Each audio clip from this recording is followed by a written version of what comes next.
You're watching ESN. IC News. Congratulations. That's a wise decision. Today's breaking headlines. CNN and the mainstream news has been pushing 2024 as the year of the apocalypse. Pretty close. Let me share with you a headline real quick. And obviously do your own research, although according to Vice, doing your own research leads to conspiracy theories. I'll share that article with you in a minute. Let's take a look at this. This is what they want you to research because it's on the mainstream platter. CNN, how 2023 has been the year of the brink and 2024 could be worse. Oh man, let that blood pressure rise. It could have been immeasurably worse. Holding back from the brink in 2023 has simply deferred vast crises to 2024, according to the article. The post-COVID world is exhausted, cash-strapped, and ultimately more fraught than for decades. Overshadowing it all will be a flagging hyperpower. At best, distracted with the elections, at worst, tearing itself apart in voting disputes and extremism in politics.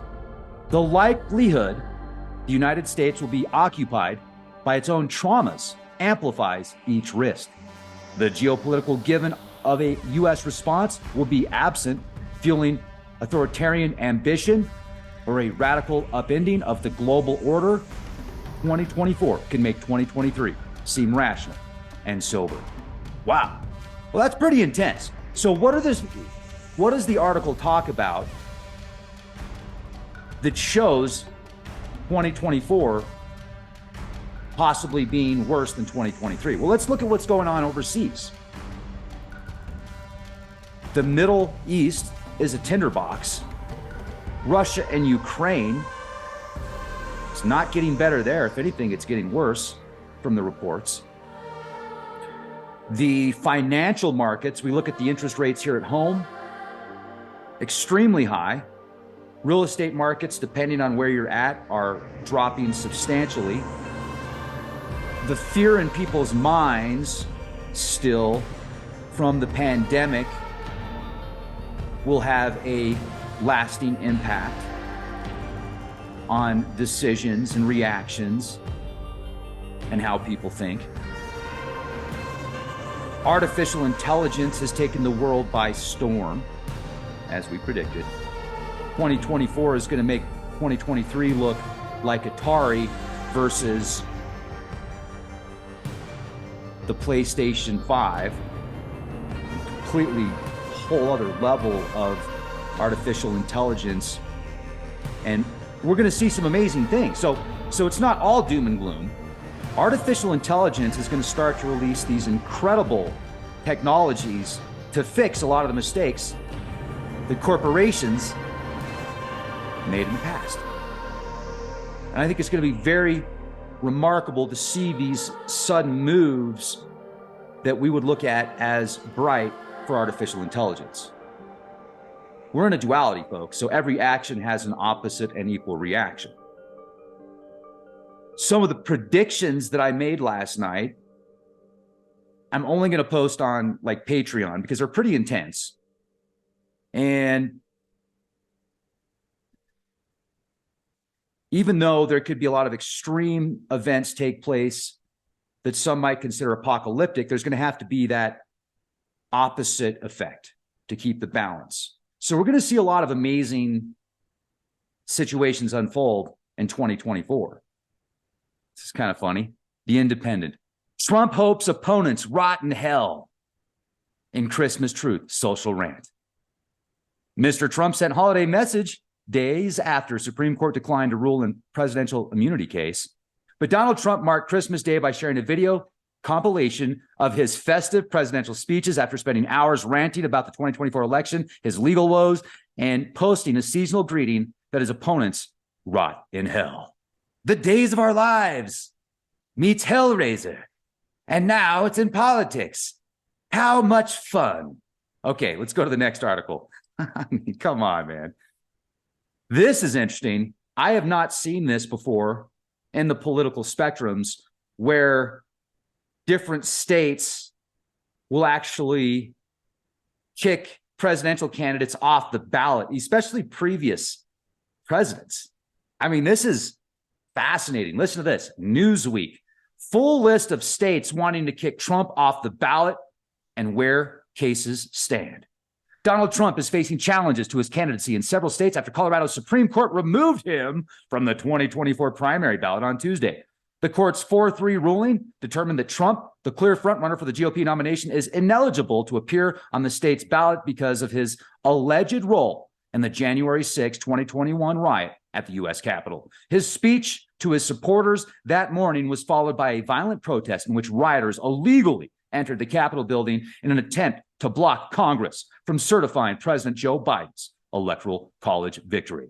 The court ruled Tuesday that the former president's actions violated Section 3 of the U.S. Constitution's 14th Amendment, which bars any individual from holding federal or state office who is engaged in insurrection. Trump has sharply criticized the decision, maintaining that he did not engage in an insurrection and accusing the court of election interference. Stephen Schwang, a spokesperson for Trump's campaign, slammed the decision in a statement Tuesday. He said, unsurprisingly, the all-Democrat appointed Colorado Supreme Court has ruled against President Trump supporting a Soros-funded left-wing group's scheme to interfere in an election on behalf of crooked Joe Biden by removing President Trump's name from the ballot and eliminating the rights of Colorado voters to vote for the candidate of their choice, Coyne said in a statement. I mean, so after that, of course, that opens up a whole new world for politics, right? Like, oh, wow, let's jump in on that opportunity. So let's look at the states after Colorado that might follow suit. First of all, Colorado. Then we've got Arizona. Here's an overview of where the cases stand in Colorado and other states. So what's going on in Arizona? Trump has faced a challenge in the crucial swing state of Arizona filed by Republican presidential candidate John Castro, but the U.S. District Judge Douglas Reyes ruled earlier this month that the challenge has no standing because Castro is not genuinely competing with Trump for votes in the GOP primary. Castro has filed other legal challenges to Trump's candidacy across the country, but his presidential campaign has not gained traction. After careful consideration, the court finds that this case must be dismissed for lack of subject matter jurisdiction because Castro lacks standing to bring his claim. Reyes' ruling reads. What's going on in California? On Wednesday, California Lieutenant Governor wrote a letter to Secretary of State Shirley Weber urging her to explore every legal option to remove Trump from the ballot, citing the Colorado case. California must stand on the right side of history. Konalakis wrote, California is obligated to determine if Trump is ineligible for the California ballot for the same reasons described in the Colorado decision can be the basis for a similar decision here in our state. Wow. Maine, Secretary of State Shenna Bellows is reviewing a case to remove Trump from the primary ballot. A decision was expected Friday, but was delayed because of the Colorado ruling and technical difficulties. A decision is expected next week, according to the Portland Press Herald. What's going on in Michigan? Michigan has also considered a challenge to Trump's candidacy, but the state's Court of Appeals has allowed him to remain on the primary ballot, rejecting challenges to his candidacy. The appeals court ruled that the Republican Party has control over who can appear on the primary ballot, regardless of whether candidates are qualified for the office. However, the liberal organization Free Speech for the People has appealed the ruling, which means the case could go to the Michigan Supreme Court. Minnesota Supreme Court similarly ruled that the Republican Party can decide which candidates can appear on the primary ballot. However, the court also noted that plaintiffs could file a separate challenge after the August 13 primary should Trump win the nomination for the general election. Well, what's going on in Rhode Island?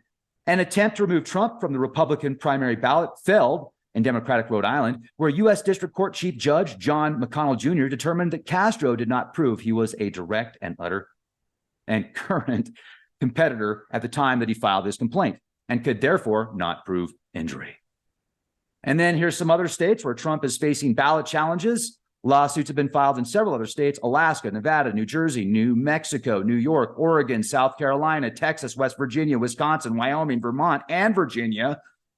Castro has also withdrawn challenges in California, Connecticut, Delaware, Idaho, Kansas, Maine, Massachusetts, Montana, North Carolina, Oklahoma, Pennsylvania, and Utah.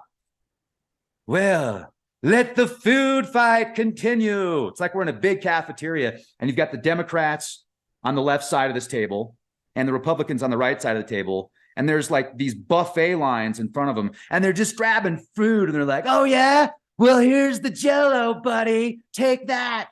And then the other guy's like, oh yeah, well, I've got smothered enchiladas. So take this. Ah! And I would like to leave you with this remarkable research that scientists have done. You can read all about it, vice.com. Scientists explain why doing your own research leads to believing conspiracies. Researchers found that people searching misinformation online risk failing or falling into data voids that increase belief in conspiracies. Well, yeah, if it's misinformation, but remember, you got to get the term conspiracy right, because a conspiracy is where two or more people are plotting to do something nefarious or illegal behind closed doors. That's the actual definition of a conspiracy. The question here was, what happens when people encounter an article online? They're not sure if it's true or false, and so they go look for more information about it using the search engine. Joshua Tucker, co-author and co-director of NYU's Center for Social Media and Politics, told Motherboard, you see exactly this kind of suggestion in a lot of digital literacy guides. In particular, Tucker explained their research team was interested in knowing how people verify news that's just happened and hasn't yet had a chance to be verified by fact checkers like Snopes or PolitiFact. Come on, man. Thanks for watching.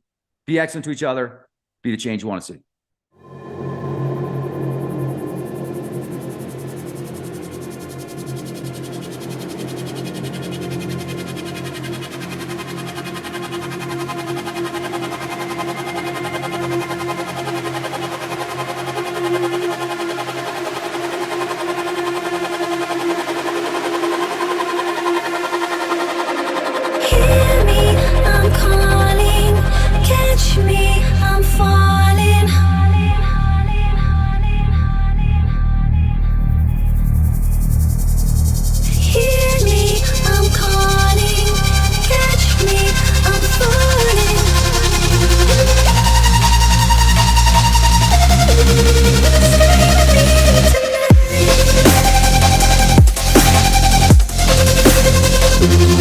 Tonight.